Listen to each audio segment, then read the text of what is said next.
Hoje o meu recado é para você que está se preparando para o TJ de São Paulo. Então, agora é um momento de bastante expectativa.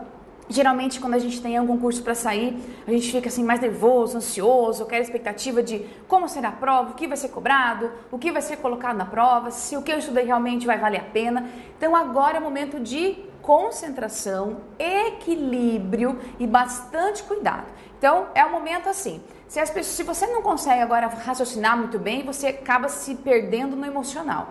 Então, esse é o momento, nós estamos aí com o curso praticamente já aí na porta da sua casa.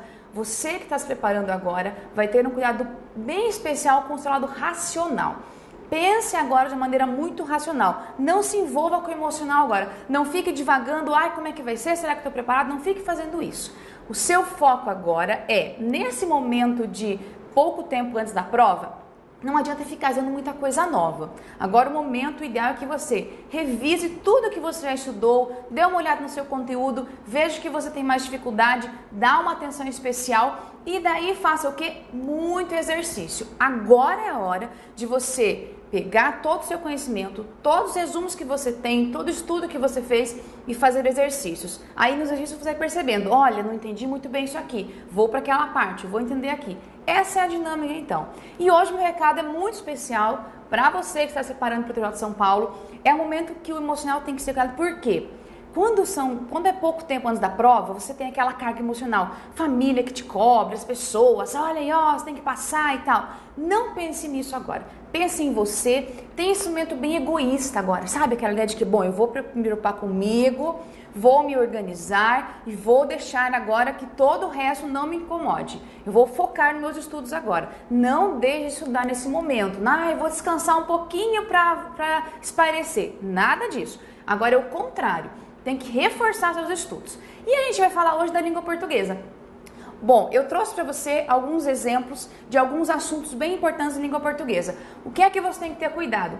Nas últimas provas da banca, que é a VUNESP, que é o organizador do evento, nós tivemos aí TJ 2012 e TJ 2013. Então, agora é hora de colocar os pés no chão, entender bem certinho a prova, fazer aí um balanço do que é mais cobrado, focar nisso e estudar para você conseguir passar. Tenha certeza que se você tiver bastante organização agora, tiver bastante cuidado nesse momento, com certeza você fará uma excelente prova. Mas isso agora depende do seu autocontrole. Venha comigo então, me acompanha aqui.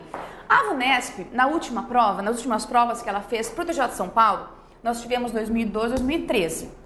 O que é que você tem que ter? Tem que ser esperto agora para entender como é que a banca cobra isso. Nós tivemos em ambas as provas 80 questões. Perfeito. Dessas 80 questões, olha só, 30 questões eram somente de língua portuguesa, ou seja, uma grande parte da sua prova vai ser de língua portuguesa. E o que é que você tem que pensar assim? Não, tudo bem, os leigos no assunto, aqueles que acham que o curso é fácil, não, beleza, língua portuguesa é só interpretar texto e ponto, tá valendo. Opa, é um engano muito grande. A VUNESP, ela não tem questões muito difíceis, muito complexas, mas são questões que são bem elaboradas, então não é fácil assim, não é só você ler e pronto, eu li, entendi, vou pela lógica. Não. Existem também alguns assuntos que são bem pontuais na gramática. O que é que você tem que ter bastante cuidado? Nas provas 2012, 2013, nós temos questões que são bem parecidas, a dinâmica é muito parecida. A VUNESP também agora em 2014 aplicou uma prova do TJ, que foi TJ do Pará, e a prova também mais ou menos seguia a mesma lógica de 2002, 2003, TJ de São Paulo. Então aí que você tem que ter esse cuidado, entender o que a banca faz. Um conselho para você, uma dica para você agora, não ficar pedindo os estudos. O que é que você faz? Você vai pegar agora as provas 2012, 2013, pegue aqui a 2014 TJ do Pará e você vai dar uma olhada nas questões, vai fazer assim, como se fosse realmente organizar uma estrutura da prova. Você vai marcar aqui, bom, primeira questão, interpretação de texto, segunda questão, conjunção, terceira questão, concordância verbal. Você vai marcar como se fosse o esqueleto da prova, para você perceber o que é mais recorrente, o que é mais comum de a banca cobrar. Isso ajuda muito você a entender a dinâmica da prova, para você também conhecer como são as questões, como são os enunciados, como a banca ela pensa a prova. Isso é bem importante que você faça. Perfeito. Trouxe aqui pra gente agora um tópico que nós chamamos de interpretação. Fique bem atento, eu coloquei aqui, ó, compreensão, um contra o outro. Por quê? Interpretar e compreender não é a mesma coisa. Fique atento a isso. É muito simples a diferença. Se você perceber essa diferença aqui, você não vai mais errar as questões. Você não vai mais fazer de uma forma errada. Primeiro, compreensão de texto, você vai ter questões que elas vão pensar o que está dentro do texto. Então, todas as questões e as respostas estão no texto. Que tipo de enunciado você vai perceber aqui? Por exemplo, segundo o autor, de acordo com o texto, no texto afirma-se isso, considerando o que foi dito, entende-se isso do texto. Então, são afirmações que estão dentro do texto. As respostas das questões que têm enunciados assim, de acordo com o texto, segundo o autor, conforme afirma o autor, todas vão estar dentro do texto. Você tem que encontrar isso. Também você pode perceber assim, no segundo parágrafo, no primeiro parágrafo, você vai encontrar então questões que só estão dentro do texto, ok? Perfeito. Então a sua resposta tem que estar no texto. O que pode acontecer é de no enunciado ou nas alternativas você ter assim afirmações que são paráfrases do texto, ou seja, fala-se a mesma coisa com outras palavras, mas tudo isso é perceptível dentro do texto, ok? Perfeito. Interpretação de texto. Aqui você tem questões que elas não estão relacionadas apenas com o texto que está dentro do texto. Aqui nós temos questões que a lógica e a dinâmica ela está além do texto, ou seja, nós vamos ter questões que elas têm como enunciado assim: infere-se, depreende-se, é possível perceber isso do texto, conclui-se, uma dedução lógica possível é esta. São todas questões que são dedutíveis de acordo com o texto, ou seja, pela leitura você consegue deduzir isso. Cuidado que não é a sua ideia sobre o texto, não é a sua opinião, é o que é possível deduzir pelo texto que a gente tem. Pense assim, ó, um texto, quando a gente constrói um texto, ele não é apenas a parte visual que você tem. Existe uma metáfora que a gente chama metáfora do iceberg. O que é isso? Ó? Imagine que aqui é o mar e aqui você tem o iceberg, tá? Eu sou uma excelente desenhista, mas tente imaginar isso. Nós temos aqui o iceberg. Iceberg é uma parte de gelo. Se você for perceber, por exemplo, algumas imagens de iceberg, você vai perceber que a superfície dele visível é muito pequenininha comparando-se com o restante dele. Ele é muito grande, ele é enorme, a parte que fica submersa. E o texto é mais ou menos isso. Então, as questões que nós temos de compreensão, elas vão focar aqui, ó, apenas no que é visível no texto, o que está ali, ó, amarrado, marcado, bem determinado.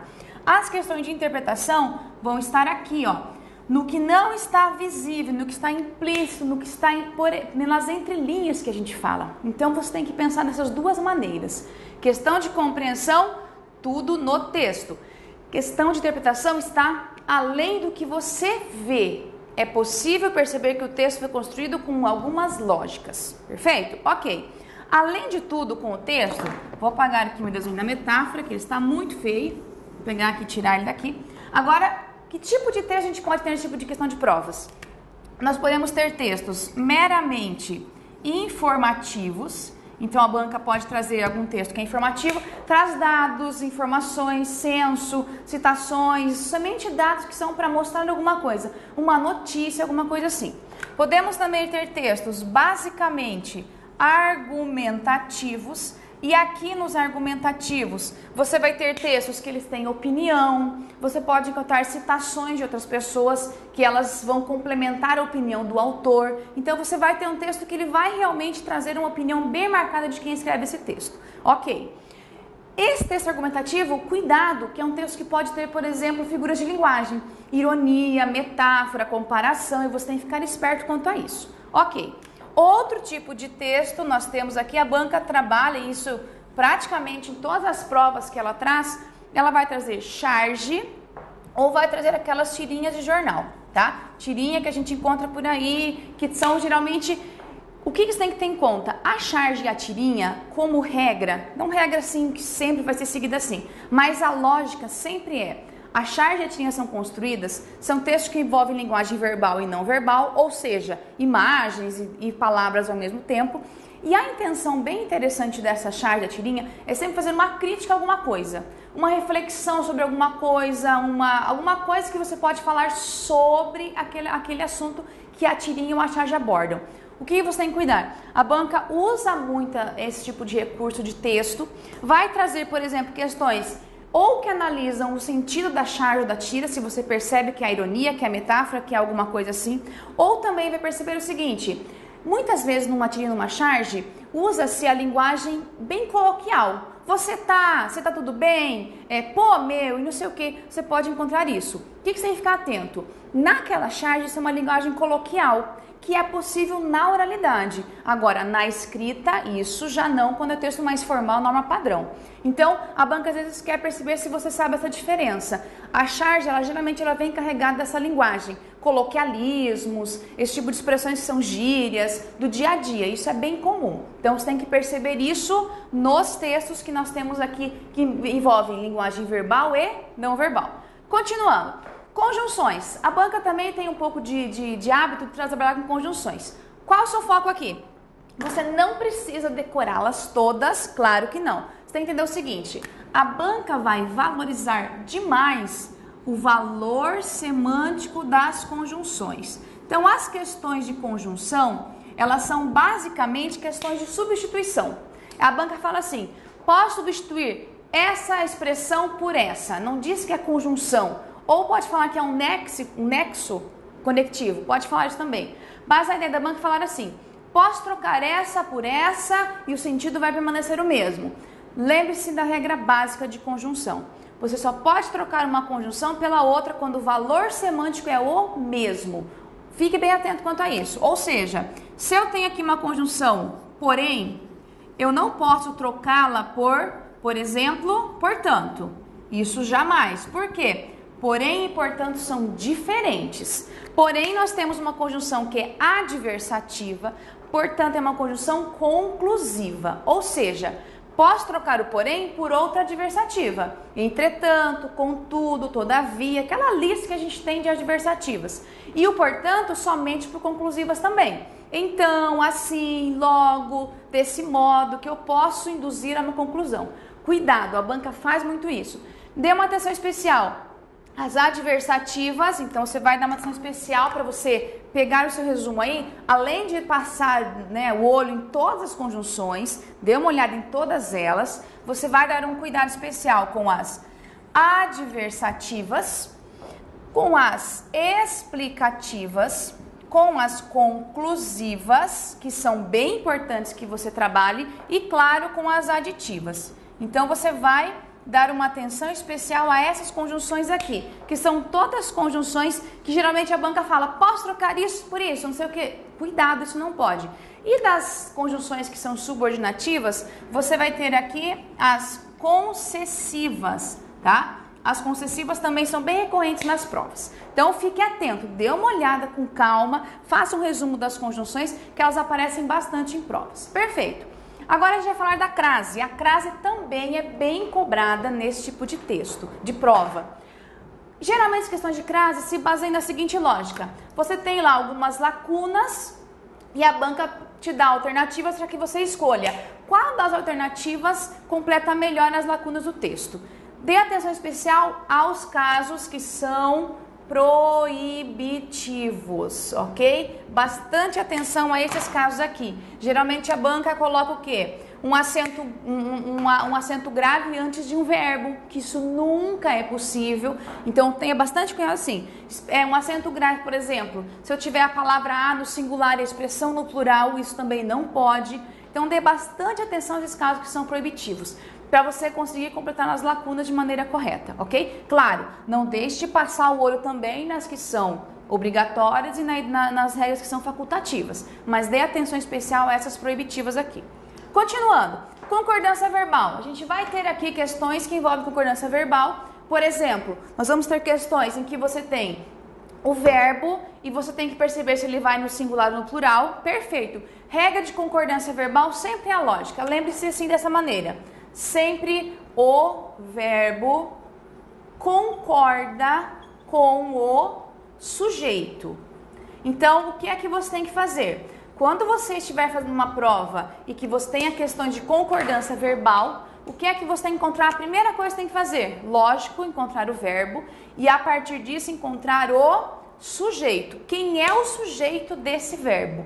Se o sujeito estiver no plural, verbo vai no plural. Sujeito no singular, verbo no singular. Atenção para aquelas questões, aquelas orações em que a oração sem sujeito, por exemplo, o verbo haver, quando deixa de existir, não tem sujeito, então não vai existir o verbo no plural. Cuidado também com as questões que envolvem voz passiva, quando a gente tem a palavra ser, que é a partícula passivadora. Lembre-se, quando eu tenho voz passiva, isso só acontece quando eu tenho um verbo transitivo direto ou bitransitivo. Por quê? É o meu objeto direto do verbo na voz ativa, torna-se o sujeito na voz passiva. Sujeito no singular depois da voz passiva, verbo no singular. Sujeito no plural depois da voz passiva, verbo no plural. Sempre cuidado muito com isso. Se você tiver, por exemplo, um verbo com a voz que esteja com a palavra ser, mas seja verbo transitivo indireto, verbo de ligação, verbo intransitivo, lembre-se, sempre no singular, porque eu tenho um índice de indeterminação do sujeito. Antes que eu me esqueça, o verbo ter, quando a concordância verbal, ele tem um acento diferencial. O verbo ter, verbo vir, então cuidado. Quando o verbo está no singular, nós escrevemos ele tem sem acento. Quando ele está no sujeito no plural, eu coloco eles têm com acento. A mesma situação ocorre com o verbo vir. Ele vem, eles vêm. Fique bem atento a isso. Você tem aqui, ó, singular, plural. A diferença é somente o acento. Às vezes isso fica tão rápido, você passa muito olho muito rápido na prova, nem percebe que tinha acento. Fique atento para isso. Perfeito. Continuando agora aí com os verbos. Geralmente a banca ela faz assim, ela cobra de você a ideia entre tempo e modo verbal. Por exemplo, qual o sentido que aquele verbo emprega numa oração? Vou dar um exemplo, você fala assim, deveria ser feito isso para melhorar a educação. Ok, esse deveria aqui tem o sentido de algo que ainda não aconteceu, é uma possibilidade, uma sugestão. Então ele tem muito a ideia de condição, deveria ser feito isso para que a educação estivesse melhor. Então você tem geralmente uma ideia de condição. Esse aqui nós chamamos de futuro do pretérito do indicativo. Mesmo sendo do indicativo, esse é um tempo verbal que ele tem essa ideia de condição. Então fique atento a isso. Às vezes a banca ela faz muitas questões assim, de perceber se você consegue entender qual o sentido daquele verbo naquela frase. Se ele indica certeza, indica dúvida. Lembre-se que verbo no subjuntivo ele sempre te dá uma possibilidade, não é uma certeza perfeitamente, pode ser uma possibilidade de acontecer, uma condição para que outra coisa aconteça. Então, essa é a base que a gente tem dos verbos. Além da concordância verbal, a ideia de entender os verbos enquanto tempo e modo. Continuando aqui, regência verbal e emprego de pronomes. Por que eu coloquei os dois juntos? Geralmente as provas fazem o seguinte, dessa banca. Ele vai colocar para você um pronome relativo e ele quer que você perceba se com esse pronome relativo eu tenho que usar ou não uma preposição. Por exemplo, vou escrever uma frase aqui para você.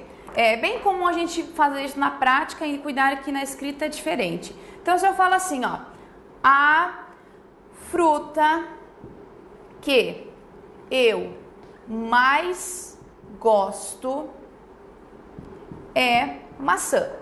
Ok, olha que frase simples que você pode usar no dia a dia. Essa frase está errada pela regra de regência verbal e emprego de pronomes. Por quê? Primeiro, vamos entender a oração. Essa palavra aqui é um pronome relativo. Perfeito. Por quê? Eu sei que ela retoma a palavra fruta, né? O que eu mais gosto? É uma fruta que é a maçã. Então, o que é pronome relativo? Quando eu tenho um pronome relativo aqui, a gente introduz uma oração que ela é adjetiva. Ou seja, por que introduz uma oração? Veja aqui, depois do que eu tenho um verbo e aqui eu tenho mais um verbo. Então, a fruta é maçã. a fruta e essa aqui é a fruta que eu mais gosto. Então você tem duas orações no mesmo período. Esse que retoma a fruta. O que você tem que ter cuidado? Sempre que tiver um pronome relativo, isso pode ser que, cujo, os quais, qualquer um deles, tá? O que você vai cuidar? O verbo que segue esse pronome relativo aqui, ele pode ser ou não regido por preposição. Atenção, quem gosta, gosta de alguma coisa. E daí, cadê a preposição aqui, Giancarla, dessa frase? O que aconteceu com ela? Está errada? Essa preposição aqui deve vir aqui. Nossa, que estranho. Parece estranho porque a gente não faz isso, o uso dessa estrutura na oralidade, mas na escrita está correto. Então, o certo seria: a fruta de que eu mais gosto é maçã. Posso também, por exemplo, e se eu trocar aqui esse que por a qual, posso trocar? Posso, sem problema nenhum. Posso usar aqui a qual. Veja que eu retomo a palavra fruta. Só que esse de eu também não posso perdê-lo de vista. De mais a qual fica da qual. Ah, sim, legal. Assim parece ficar mais certo. A fruta da qual eu gosto é maçã. Então, a banca vai fazer muito isso. Colocar preposições onde não existem, lugar onde não existe, ou então não colocar a preposição. É isso que tem que cuidar. O verbo que vem depois do que, se ele precisa de preposição, ela vai antes do relativo. Vamos imaginar que eu coloquei aqui nessa oração o verbo comprar. A fruta que eu comprei. Então, quem compra, compra algo. Então, eu não preciso colocar de que comprei, não preciso. A frase vai ficar dessa maneira aqui. Ou eu também posso colocar, se for o caso, a qual, a fruta a qual comprei. Tanto assim quanto assim, sem regência de preposição. Esse é um cuidado que você tem que ter quando a questão envolve regência verbal e emprego de pronomes. Essa é a atenção que você tem que ter. Além disso, no emprego de pronomes, você pode ter, por exemplo, questões que se referem aos pronomes complementos, objeto direto e objeto indireto. Atenção, regra bem simples. Objeto direto, os pronomes que fazem referência é os, os, ou então a, as. Do objeto indireto, lhe. Então você vai perceber, se aquela expressão em relação ao verbo cumpre a função de objeto direto, você pode trocar a expressão por o, os, a, as, dependendo. Se for uma expressão no masculino e no singular, por o, e assim por diante. E aqui o lhe da mesma forma. Eu também posso ter lhe ou lhes. Se for objeto indireto, eu troco por lhe ou lhes. Fique atento. Quando você faz essa troca, também tem que ter um cuidado. Por exemplo, se antes do verbo tem o regra de próclise, então assim que eu faço a troca de pronomes, o pronome tem que ir antes do verbo e não ficar depois. Tenham cuidado assim. Vamos pegar um exemplo. Se eu falar assim, ó, não comprei o sapato. Então, beleza. Não comprei o quê? O sapato, objeto direto. Posso trocar por o. Agora, se eu somente fizer essa troca, não comprei o, vai ficar errado. Por quê? Aqui eu tenho um não, que é um caso obrigatório de uso de próclise. Então, esse o fica errado. Como é que fica o certo? Não o comprei. Então, a banca vai exigir de você dois conhecimentos ao mesmo tempo. Trocar pelo pronome adequado e cuidar com a colocação pronominal, ok? Então, fique atento com esse tipo de estrutura de prova, perfeito? Agora, para terminar então aqui as minhas dicas, o que eu posso falar para você? Tenha bastante cuidado na hora de fazer as questões, leia com muita atenção o enunciado. Muitos alunos erram a questão por não ler o enunciado de forma correta, ou leem tão rápido e não entendem o que é para fazer. Não vá no automático. O enunciado da questão é metade da questão que você pode acertar ou errar. Cuidado muito com isso. Quando você fizer o texto, pegou a sua prova em mãos. Beleza, estou com a minha prova em mãos. O que eu faço? Você vai dar uma passada de olho bem rápida nos enunciados que estão relacionados àquele texto. Por quê? Para você entender, por exemplo, se você vai ter mais questões de gramática, mais questões de interpretação. Você às vezes vai falar assim, no segundo parágrafo. Então, você vai ter que dar uma atenção para o segundo parágrafo. Fique atento a isso. Leia com bastante atenção o enunciado, com bastante calma. Treine a leitura de textos, não vai ficar meia hora lendo um texto. O texto você tem que ler aí de uma forma dinâmica, também não vai ler em 30 segundos. Você tem que encontrar um equilíbrio para isso, numa leitura você entender o sentido do texto, o objetivo dele e também entender o que vai ser cobrado em relação à gramática. Tenho certeza que se você fizer isso, seguir as orientações, fazer um estudo bem cuidadoso agora nesse momento de preparação aí, já muito perto da prova, você vai conseguir sua aprovação com certeza. Torço por você e eu quero que você tenha bastante cuidado e lembre-se, bastante dedicação e bastante paciência. Uma boa sorte na sua prova. Até mais!